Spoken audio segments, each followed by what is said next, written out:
Congratulations on such a great season 2 on Peacock. And it's all there. I mean, people can binge watch it and enjoy it. Jana, I'm going to start with you because you're also writing the episodes as well, and you have a history of improv, and I just love your writing. I love the comedy in Rutherford Falls.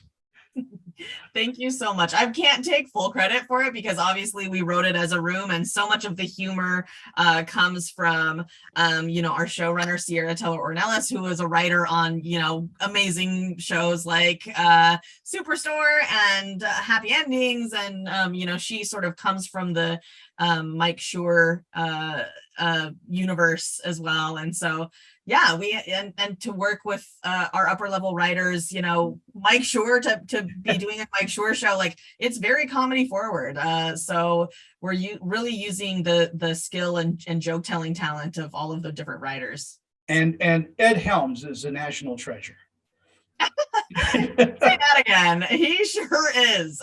He's been a huge, he was in the writer's room with us, and he's been really ride or die with us this entire process. And as a character, Nathan Rutherford takes a lot of hits, and he's sort of our white guy, and he represents this non-native perspective on the show that is important. And so I'm just really proud of his work, and I'm like so honored to get to work with him.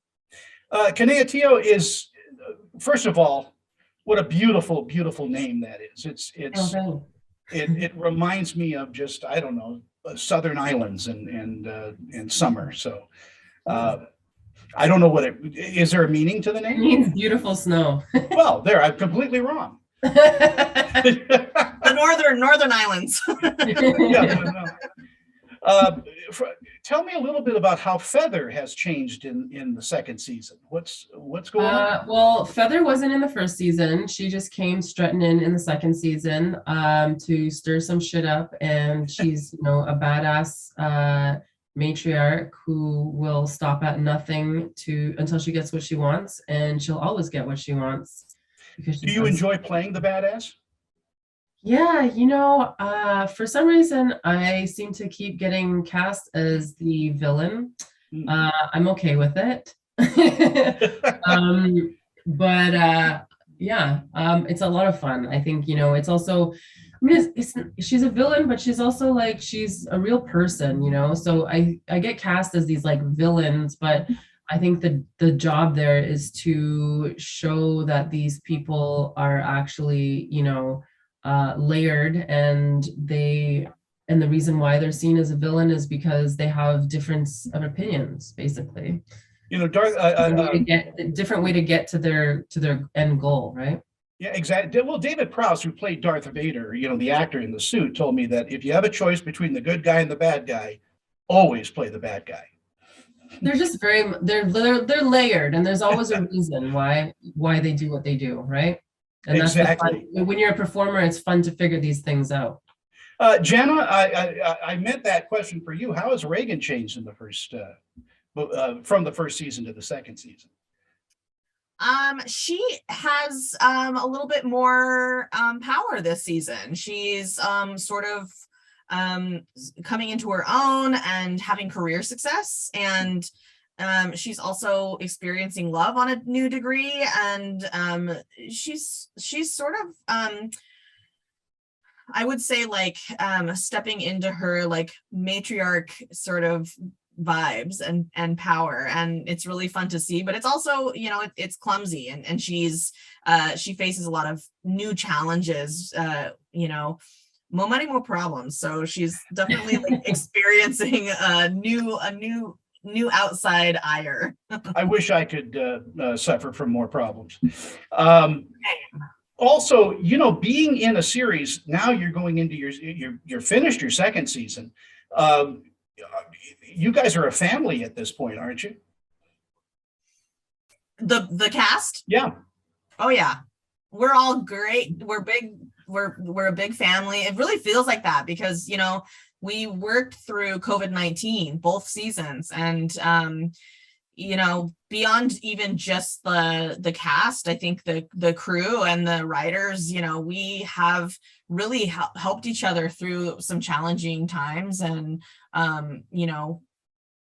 also we're a comedy group, so we get to laugh together, and we get to like provide each other with the powerful medicine of laughter during like stressful cultural circumstances. So it has been absolutely a bonding experience. Kaniehtiio, I think that every set, in my humble opinion, is an education. What have you learned from being on Rutherford Falls? I mean, what have I learned? I don't know if I learned anything, and more that some things were confirmed, that, we can do it. Indigenous people can succeed and be funny and make hits at that level, at the highest level.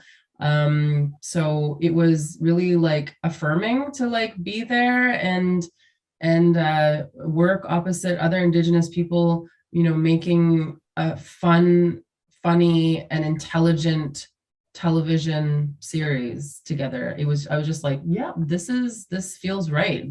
And I knew we could do it. And without being caricatures, I mean, you are real three-dimensional people, and the writing is so great as far as character writing. Yeah, I mean, that's the dream, right? To play and to be able to portray us as real human beings, as not just the, I don't know, the token, right? Yeah. Well, I mean, it's becoming a very beautiful and inclusive world slowly, but slowly. There's still ways to go, but it's definitely, if we continue on this path, I think we're gonna be smooth sailing, I hope. Jana, again, working with Ed, working with the cast, that's really got to be a godsend. Oh yeah, working with Ed, working with Michael Greyeyes is a national treasure. He, for Canada and the States, Native people look to Michael Greyeyes as like a leader in our industry, and being able to work with Dio, even, Dio has a long comedy career in this industry, and so it's been a huge like learning curve for me, very steep learning curve. Getting to play with these powerhouses is just like an absolute dream, and I get to but you're so good. Like when I watched the first season, I was like, where has this woman been my entire life? What the hell? How come and it's your first gig? Like you are first TV gig, but but I mean, you're leading those streets for years. You've been doing a lot of stand-up and other things. Did you do a lot of live theater, Jana? I started as a theater person. Yeah, I was a theater major in college, and I learned all the different aspects of theater, not just, performing, although that was my first love. I learned about script analysis and writing scripts and lighting for the stage and sound design and, all of the different elements of this industry I've been immersed in my entire adult life. And I moved to New York after college and started studying comedy, and I've been doing improv and sketch and solo performing for the better part of my adulthood. So this is just like a new level, a new degree of getting to exercise my skill, and to be able to work with this degree of like talent is incredible. It must be. Kaniehtiio, what do you think audiences are going to take away from watching Rutherford Falls? And I'm saying, from season 1 to season 2, if they haven't seen it, what do you think they're going to come away with? Well, I hope that they come away with, the great thing about comedy is that you can sort of disguise and say all of these real issues and bring to light these real issues through comedy. And it kind of almost makes it easier for an audience and a people to digest, because it's not being thrown in their face or shoved down their throat, and it's so I hope that people can laugh along with us in some of the episodes, and, you know, see, kind of understand that we're not just, like Jana said, she said earlier today, like, we're not just like buzzkills who, what did you say, want to take away your Thanksgiving? Yes, that's what I said, Dio. Good one. Not the pies. No, not the pies. Not my precious turkey, no. Will there be a Thanksgiving episode? Let me just ask. Because Will there be a season 3? Yeah. Yeah. There's so many things to talk about. Jana, how about season 3? You got the green light on that?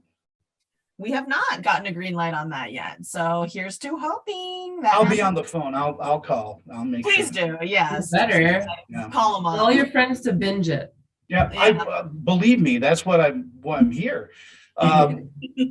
You are both amazing actresses, and I just love the way that you put together these characters. I mean, I know the writing has a lot to do with it, but then there's that ethereal thing that an actor puts together. And you both are great at the top of your craft, and that's what makes this a fun series. Is everybody seems to be, just terrific and spot on in their roles. Thank you. Yeah, that's really nice. And I will say, what you said, everybody's at the top of their game. Like we're beyond prepared for this industry and for these kinds of roles. And, we've been waiting our whole lives for these kinds of opportunities. So it's such a pleasure to be able to, tell our own stories and embody characters that resonate with us and in our communities. Because this is the new era of television. And it's an equal pleasure for me to meet both of you and chat about this great series. And thank you both for your time, and just have a great day. You too. Oh. Nice talking, Tony. Bye-bye.